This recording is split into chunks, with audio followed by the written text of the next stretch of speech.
This is the Sports Bash Warm-Up with Josh Hennig on 97.3 ESPN. Now, live inside the Matt Black Kia Studios, here's Josh Hennig.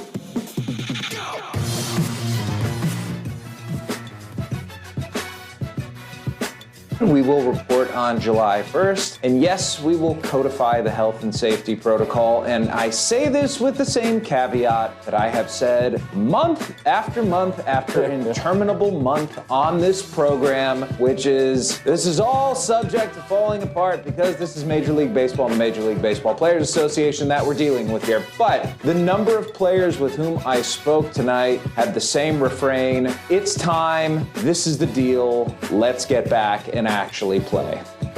Jeff Passan last night on SVP Sports Center on ESPN television. Baseball is technically, officially, in some way, on its way back. Despite 3.5 months of arguing over money and back and forth using the media as a proxy for negotiations. It's been a mess, but baseball is finally on the road back. I'm Josh Hennig. This is the warm-up here on 97.3 ESPN. Text board is open as always at 609-403-0973. It's Wednesday, so you know what that means. It's a Weinberg Wednesday. Dave Weinberg will join the show coming up at 1:25. We'll get his thoughts on the situation with baseball. He wrote an extra points column just a few days ago at 97.3ESPN.com about his own frustrations with their baseball, not just not playing, but their whole situation and how we got to this point. And I think it's very interesting that one of the problems baseball had was they couldn't get past the money stuff to deal with what was really important. And yes, I said that. And I'm not going to apologize for that. The money stuff is not really that important. And the reason why it's not really that important is because if you are so out of touch that the world right now has bigger problems than you making your maximum salary, then you're just selfish, Major League Baseball.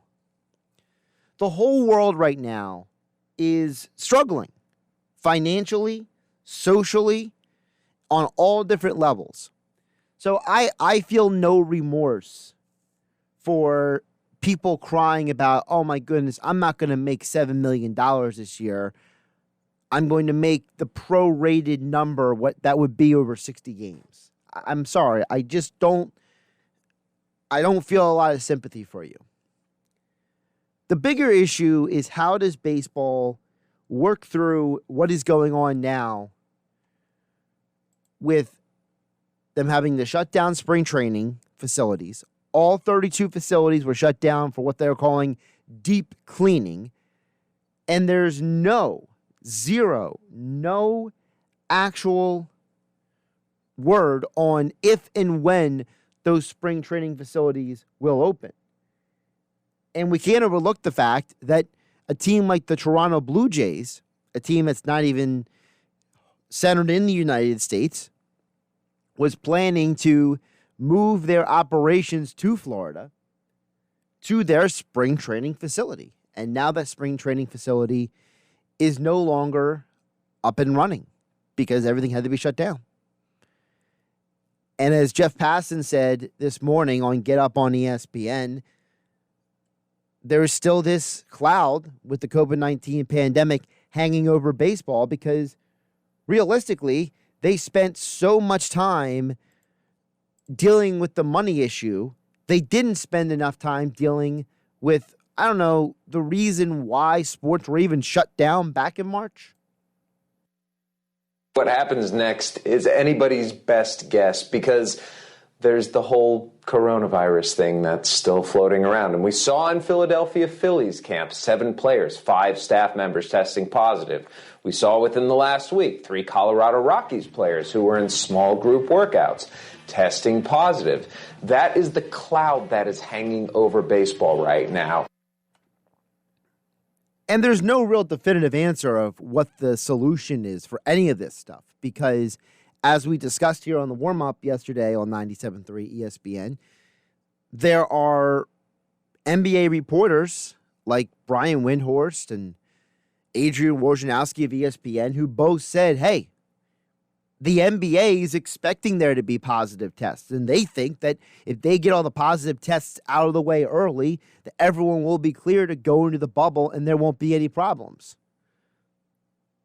But baseball doesn't have a bubble. And that's really where the rub is right now. See, baseball is doing all this without the restrictions, without the insulation from the outside world. These players, these coaches, these umpires, these grounds crews, they're also going to be living and functioning in a world and an environment that, frankly, is unpredictable.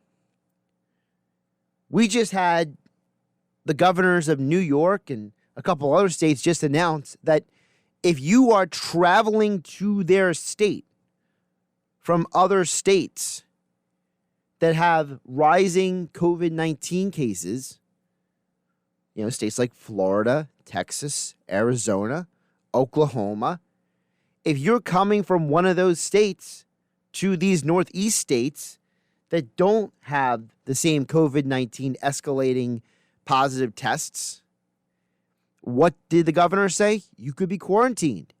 And they have to clear you, and you have to get tested, potentially, if you're going to enter their state for whatever reason. So there's another issue that baseball has to deal with. Does baseball really think that they can get this done traveling across the country, 48 individual states, 48 different situations in terms of COVID-19 testing, in terms of politics, in terms of just the entire world not even being united? I mean, let's be realistic. There's very little united in the United States right now in terms of a lot of things in our world. So baseball says, we're going to do this at our home parks. We're going to travel around, and maybe we'll have contingencies. Maybe. Okay. I'm not fully feeling confident on that. See, the thing with the NBA and the NHL and the MLS is that we know exactly how they're going to insulate and protect everybody involved from what is going on the outside world. They have a plan. And they came up with this plan after a long deliberation to the NBA and the NHL and the MLS. The MLS will be starting their season before baseball does. The NBA and the NHL will be starting their seasons right around and after when baseball does on July 23rd and 24th. So all around the same time, we're going to see in the same month 4 sports come back, but with very different approaches. And it'll be curious to see how it all works out. I'm not going to get up here and tell you that I have all the answers or all the solutions or everything figured out, because I don't. I think that there's a lot of what ifs and a lot of questions about the way baseball is going to go about coming back that is going to be a head scratcher. One of the things that's mentioned in the baseball manual for the return to play, baseball's operations manual says that everyone must, quote, avoid situations in which the risk of contracting the virus is elevated, unquote, while away from club facilities. The manual also says that family members of players, umpires, and other team personnel, or those living with anyone in those subgroups, the MLB manual states MLB will provide, quote, appropriate PPE, education, and access to regular testing, unquote.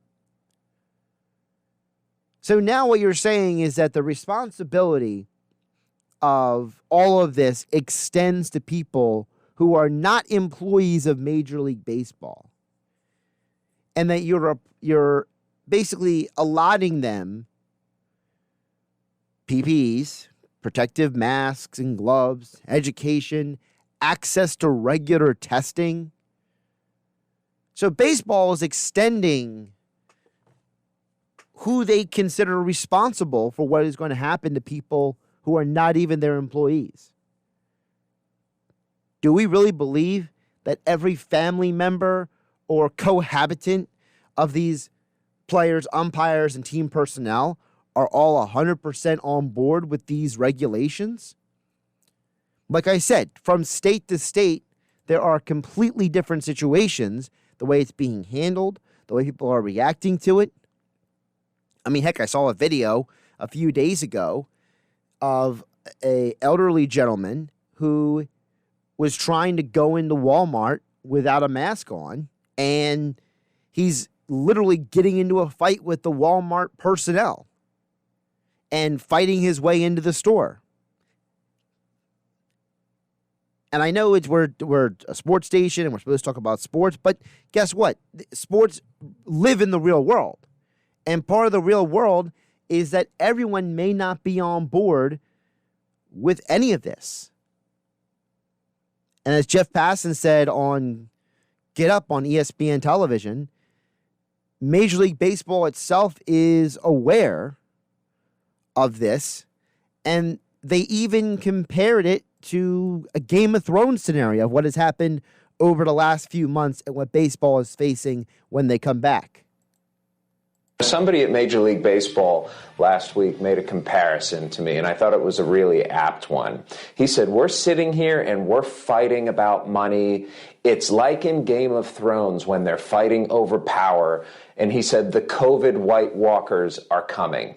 And that's what it feels like in baseball right now. Are they going to be able to hold off this thing that is just out there in America right now and shows no sign of abating? And are they going to be able to play this 60-game season that they have set up? Baseball can have the best plans in the world. But if everyone is not on board with those plans, whether it's a state government, whether it's specific players or personnel or people who are families or cohabitants of MLB personnel, if they're not on board with this, could that be a problem as well? Text board is open, 609-403-0973. I'm not here to sit here and tell you, what should or shouldn't happen with Major League Baseball, but I think we have to be aware of the different things that still have to be overcome, despite the fact that they've agreed to these protocols and they've agreed on this season, and they're going forward. And the players say they're going to report on July 1st. And baseball says there's going to be regular testing available. Listen, we get all that.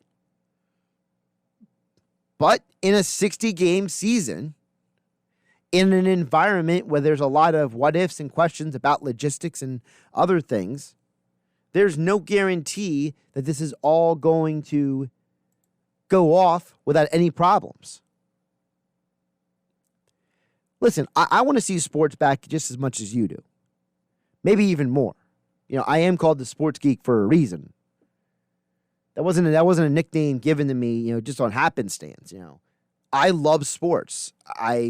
There is a part of it that I can appreciate, I can identify with. It's meaningful to me. It's been a part of my life for a huge chunk of my existence, whether playing or watching or writing about or talking about sports. A huge part of my life has been involving sports. But the way baseball is going about this, how they argued about money for months on end, how tone deaf they were, how oblivious they were to how ill that they made the game look to the rest of the public relations nightmare that they went through. And now you have an operations manual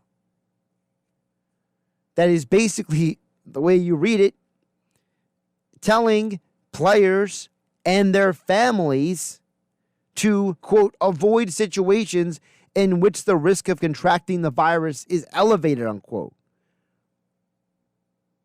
Are we really going to be able to guarantee that? Right now, the NBA and Major League Baseball have all these people popping up with positive tests. Frankly, we don't know where they got the positive tests from. We're not following people around. We don't know exactly all the details of what is going on with baseball. But it's an issue that has to be considered and has to be talked about. Just because you're telling people to, again, as the manual says, quote, avoid situations, unquote, doesn't mean that they're actually going to follow those instructions. And then what happens? I heard one person comment that, what happens if a player does test positive and they're on the road? What are they going to do? Just hang out at their hotel room for the next 10 to 14 days and not do anything? The whole thing just comes off as just bizarre. Text board is open, 609-403-0973.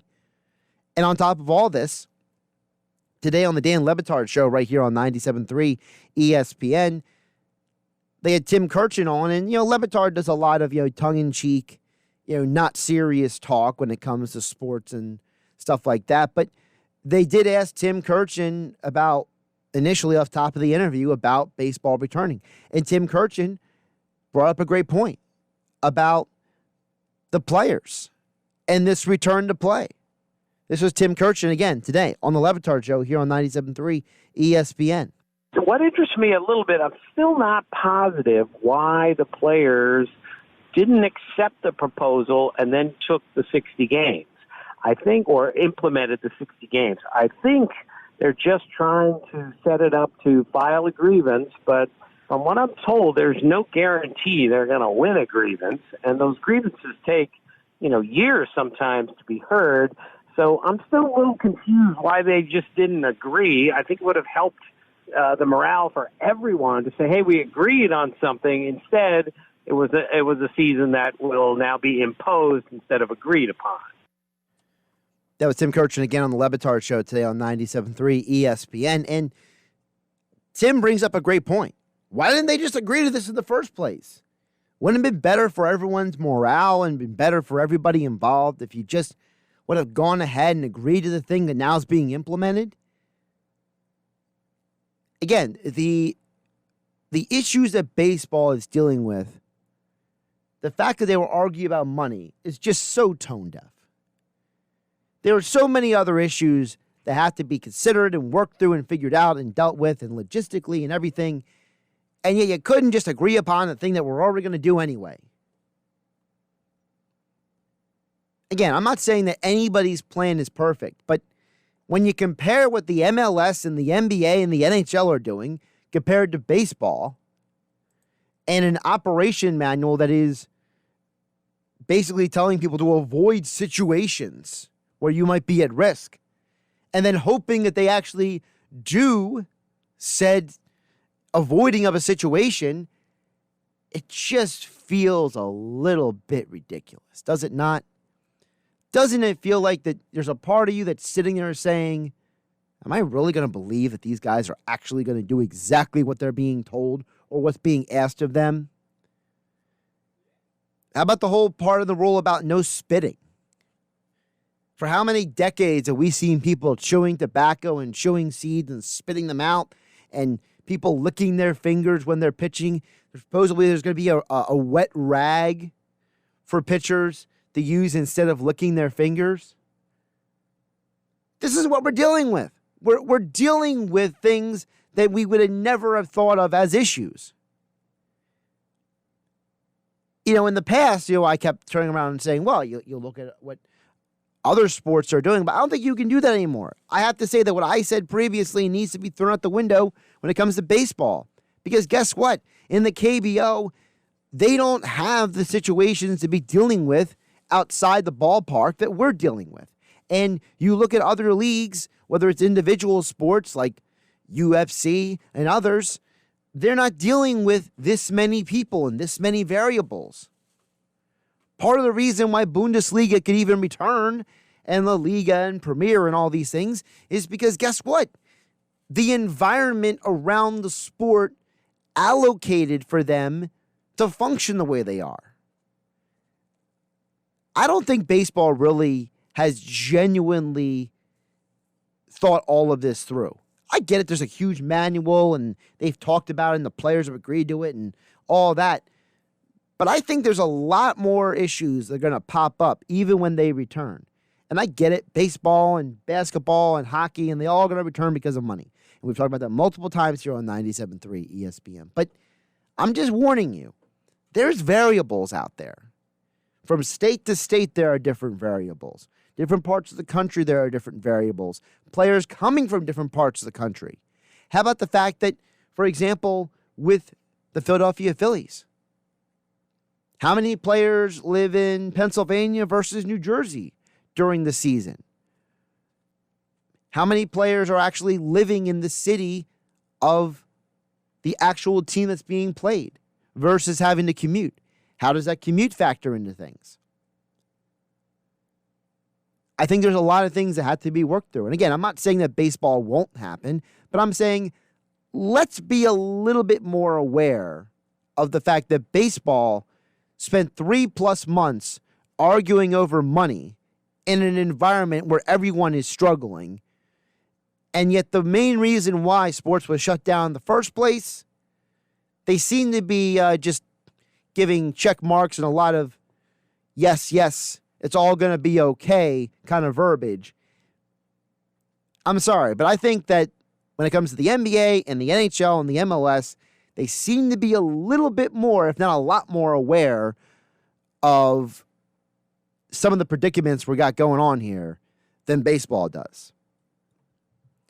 Text board is open, 609-403-0973. It is a Weinberg Wednesday. Dave Weinberg will join us coming up next. He wrote an article for 97.3 ESPN.com, his extra points column, about baseball a few days ago. Well, now baseball looks like it's on the road to return. Does he still feel the same way, or do some of the feelings that he had in that 97.3 ESPN.com article still stand? Is he still as frustrated? Is he still as aggravated with baseball as he was before, or is he even more so now? We'll get into all that with Dave coming up here on a Weinberg Wednesday here on 97.3 ESPN. Want to remind you that 97.3 ESPN has teamed up with Seize the Deal for incredible weekly offers from some fantastic local restaurants. Here's this week's big deal. Get a $50 gift card to the High Point Pub, North Shore Road in Absecon for just $25. High Point Pub always has great specials, and you can enjoy late-night outdoor dining till 2 a.m. Get this great deal starting this Friday at seizethedeal.com. Hurry, chances are this deal will sell quickly. For more information on this Seize the Deal opportunity with the High Point Pub, click on the 97.3 ESPN mobile app. Welcome back into the warm-up. Josh Hennig here on 97.3 ESPN. It's a Weinberg Wednesday. That means, as we do each and every Wednesday, Dave Weinberg, longtime Eagles beat writer, Hall of Fame boxing writer and reporter, joins us now on the Boardwalk Honda Hotline every Wednesday here on 97.3 ESPN. Dave, welcome back and belated Happy Father's Day. Oh, thanks, man. I don't know if you're a father or not, but thanks for everybody. To everybody that's a father out there. I have not had the fortune of being a father, so I cannot take that title at all. You're probably too young anyway. So, Dave, obviously the story is right now, baseball is quote unquote returning. It's on its way back. But over at 97.3 ESPN.com, your extra points column about baseball, I want to know from you, as of today, from when you wrote that extra points column, are you still as frustrated with baseball, more frustrated? How are you feeling today now that, quote-unquote, baseball is back?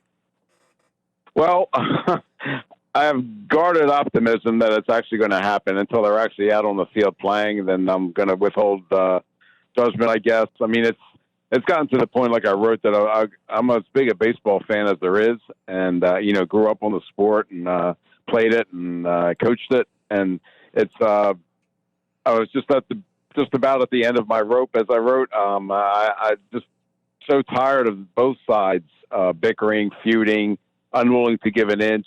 There's proposals, counter proposals, rejections, then rejections on the other side, and now there's a 60-game season, and I just don't. I'm just confused and frustrated, and now you see some positive COVID tests coming out of teams that are working out already, and I'm just not sure what the future holds, not only for this year, but going forward for the next couple of years. If baseball does officially pull it off, because as you mentioned, there's still a lot of unknown, will you be watching? Will you actually be watching these games when they return? Yeah, I will. I'd like to say that I've, grown tired of it and I'm going to walk away from it, but I just deep in my heart, I can't. Baseball's just been a part of me since I was 9 years old. And, they've been through scandals and strikes and work stoppages and accusations of juicing and, corked bats. And, I've always stayed with it. I can't get it out of my system. And, I'd like to take the higher road and say that I'm done with it. But when that first game is on TV, I'll be watching. I'll be watching every inning, actually. Now, you mentioned in your Extra Points article you've been watching the KBO. How has that experience been for you? And did that at any point give you more or less hope that baseball in this country would return? I haven't watched a whole game. I watched bits and pieces of it, and it's kind of got my fix. I got my fix from it, just to stay involved with the sport. But then I found myself watching the documentary of McGwire and Sosa, and I was really disappointed in that. I just don't understand the glorification of those two guys. To me, I just thought that the Mantle Maris home run race was much more exciting. And I just didn't get the point of the whole documentary really. And I'm like I said, I watched bits and pieces of it, and it gave me enough satisfaction, to just keep my love of the game. But I still have to wait for the real major leaguers to start before I can get excited again. Now, you mentioned the McGwire Sosa doc. The numbers came out that of the last few 30 for 30s, that was actually the least watched between that one, Bruce Lee, and then the Lance Armstrong. That one got a lot of poor reviews. You mentioned some of the issues with it. I felt like my biggest issue was they didn't give you the full spectrum picture. It was just a lot of home run highlights and stuff like that. It wasn't a lot of deeper conversation. For example, they didn't explain the reason why McGwire, there was even any anticipation in 98 because the year before he hit 58. So, I felt like there was a lot of, jumping around. And, one of the things I loved about Ken Burns' baseball documentary was it gives you the full picture of everything, not just the highlights. Yeah. I mean, they just finally, grudgingly almost got around to the steroid issue or, the performance-enhancing drug issue at the very end. And, I do remember, I remember covering McGwire's visit to Philly that season. And I wrote a story. I had my son, who was pretty young at the time, maybe 12, 13 years old, and one of his buddies. I actually bought them tickets and had them go into the left field stands to see if they could catch a batting practice home run from McGwire. And I wrote a story about that. And, it was a national sensation at the time, and a really big deal. But as more information came out, about even McGwire and Sosa both about there was always allegations, and then it finally came out that they really had used, and put such a dark mark on what happened, what transpired back then, and for the documentary to just almost gloss over it, that was really disappointing to me. Well, they didn't just gloss over it, Dave. Just to kind of further it, they didn't talk about the fact of all the other people who were using as well. It's not like it was just McGwire, for example. He wasn't the only dude to ever take Andro, for example. He wasn't they basically like, oh yeah, and by the way, Barry Bonds happened. They didn't talk about the reason why Barry Bonds did it, which is one of the things that's been covered in other documentaries, that Bonds was jealous of McGwire and Sosa. Bonds, if you take his numbers before he ever used the HDH, he was going to the Hall of Fame. But he was so ticked off that these guys got attention. Like, all those elements, I felt they could have really dug deeper and, maybe turned it into, like, Lance Armstrong was a 2-part doc. Yeah, you're right there. By the way, I really enjoyed that one. I know not a lot of people didn't, but I really got a lot out of the Lance Armstrong one. I really enjoyed it. And but yeah, you're right. They almost they didn't delve into the issue nearly as much as they should have. There were guys like, I don't know, just to throw out a name, Brady Anderson, who was a 160-pound center fielder, and then all of a sudden he's like 220 and jacking 50 home runs after hitting like 15 the year before. It was just it was a crazy time back then, and they really could have made it something special, but they chose to just do that kind of like almost like a feel-good piece, I guess, between McGwire and Sosa, and they left a lot to be desired there. You're right. I don't know if either one of us really have the answer to this, but it does make me think, because one of the things I walked away from the 30 for 30 was, why doesn't baseball, historians, people who cover the sport, I feel like there's not enough of a full spectrum coverage of that era, because listen, there were some cool, great things that happened. Obviously, the 98 home run chase was a heartwarming thing, but I feel like that it's all part of history, and part of telling history is telling the full story and not just the parts that you like or don't like. Yeah, baseball's like one of those sports where it's almost like romanticized in a lot of ways, especially when you talk about people from my generation and older. They, back in the eras when, Mantle was, carousing was, pretty much just everybody just looked the other way. I'm sure there were, uppers and downers and stuff and other stuff that they might have taken that, nobody really paid attention to until Jim Bouton's book, Ball 4, came out. It's kind of like an untold secret almost. And, they haven't done a very good job of presenting like all sides of the sport, even the behind the scenes kind of stuff. Like I said, it's kind of almost like a Boys of Summer moment. Almost every time you watch a movie or a documentary or read a book, it's kind of that way. And you're right; they should definitely do a better job of telling like both the good and the bad sides of the sport. You mentioned the word romanticized.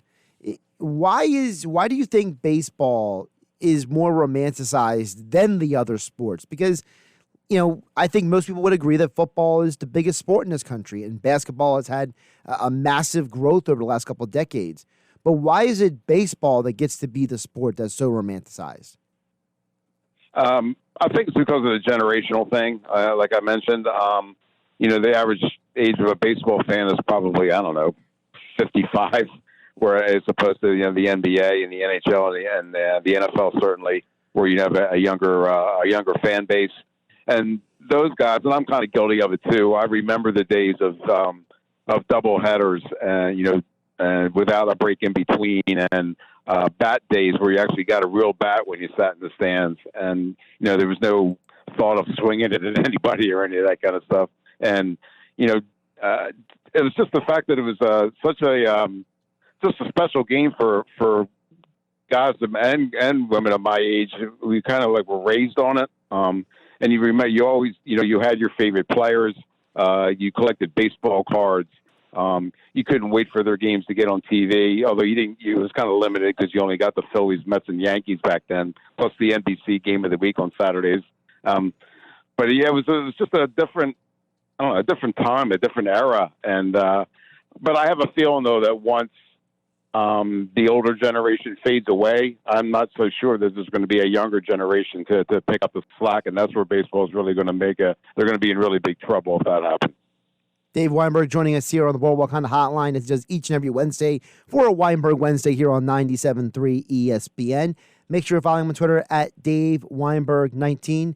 Dave, you also covered boxing for a very long time, and I wanted to ask you about, what's been going on with boxing, because the one of the big fights that was supposed to happen was Pedraza versus LaPierre, and the bout was called off because not one of the fighters, but the manager tested positive for coronavirus. And there's a lot of contention now that they feel like that, he was maybe mistakenly tested and they had no real recourse in the double checking because it wasn't the usual up the nostril test, that it was what they're calling it, a swab in the mouth. So, could this be something that's going to hold back sport like boxing coming to a state like New Jersey if they can't get the testing situation figured out, and if the testing situation is possibly called into question like it is right now? Yeah, it is a possibility, although I have a feeling that New Jersey is going to be able to do it the right way right away. They're known, the New Jersey Athletic Control Board is known as the most stringent commission in boxing. I've known that they've canceled fights for numerous reasons, as with medical procedures that didn't quite turn out the way they were supposed to, or somebody didn't turn in their samples on time, or there was a situation where a guy had high blood pressure the day of the fight. I mean, he showed up, he passed all his medicals, but his blood pressure was elevated in the dressing room before he was able to fight, and this happened last year, as a matter of fact, and they had to cancel the bout. And I've talked with Larry Hazzard, I've talked with Nicholas Lembo, who's the Deputy Attorney General in charge of the MMA portion of it, and they're pretty confident that they've done their homework, they've done their research, they've been implementing plans for a couple months now in the event that when boxing and MMA finally do return, and I'm pretty confident they're going to be able to get things right. What about the situation that came out the last couple of days that now some of these governors in the Northeast, New Jersey being one of them, we have a very much lowering rate of positive tests and hospitalizations, but other parts of the country aren't. And states like New York are turning around and saying, listen, if you want to come into our state, you're getting quarantined and we might force you to take a test. How could that affect people trying to come to New Jersey to have events?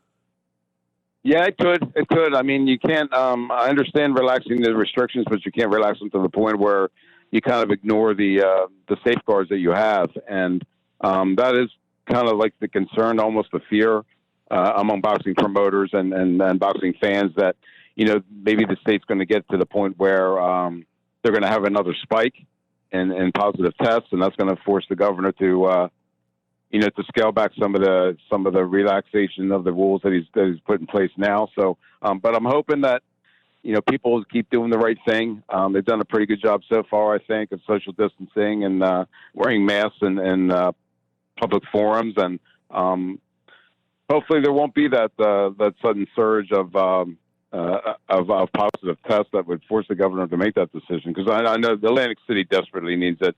They need those casinos opening and operating again, and boxing needs it too. I think in New Jersey, they've really been struggling without it. We know the casinos are planning to open starting next month in Atlantic City. If you were to set a timetable, obviously you're not the great Prescott over here, but if you could put a timetable on when you would expect to say that boxing or MMA could return to Atlantic City for events, obviously without fans in the stands, but the way they're doing it in Las Vegas, what kind of time frame do you think it would be? Well, as far as MMA is concerned, I've talked with one promoter, Rob Haydock from Cage Fury. He seems to be, cautiously optimistic that he'll be able to have a card at Hard Rock in late July.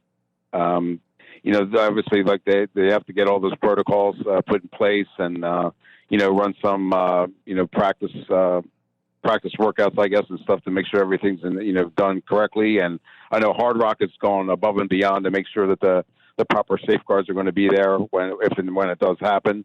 I would look for maybe late July. Boxing, I think, might take a little bit longer, only because of the lack of fights and promoters that are licensed in New Jersey. I know there's a few that are, but I don't know that there's a casino really ready to step up and host a big show. Maybe one of the smaller non-casino properties like Showboat or Claridge maybe they'd be willing to stage a smaller card and, let's say like, I don't know, early August or mid-August maybe. And then maybe if that goes well, maybe you'll see some of the bigger promoters like the Top Ranks of the world come back to the state.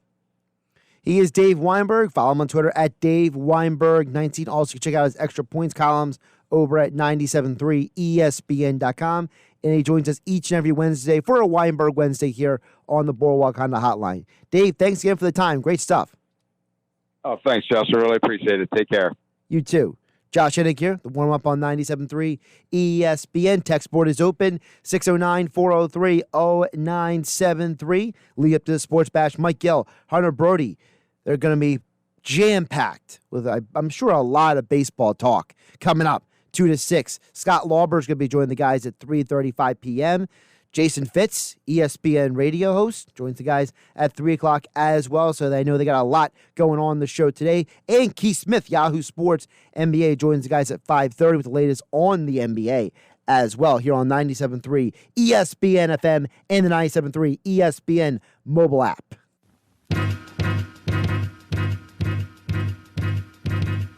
Welcome back into the warm-up. Josh Hennig here, 97.3 ESPN. Remember, 97.3 ESPN has teamed up with Seize the Deal for incredible weekly offers from some fantastic local restaurants. This week's big deal is you can get a $50 gift card to the High Point Pub, North Shore Road in Absecon for just $25. High Point Pub always has great specials, and you can enjoy late-night outdoor dining until 2 a.m. Get this great deal starting this Friday at seizethedeal.com. Hurry, chances are this deal will sell quickly. For more info on Seize the Deal opportunity with the High Point Pub, check the 97.3 ESPN app. Text board open, 609-403-0973.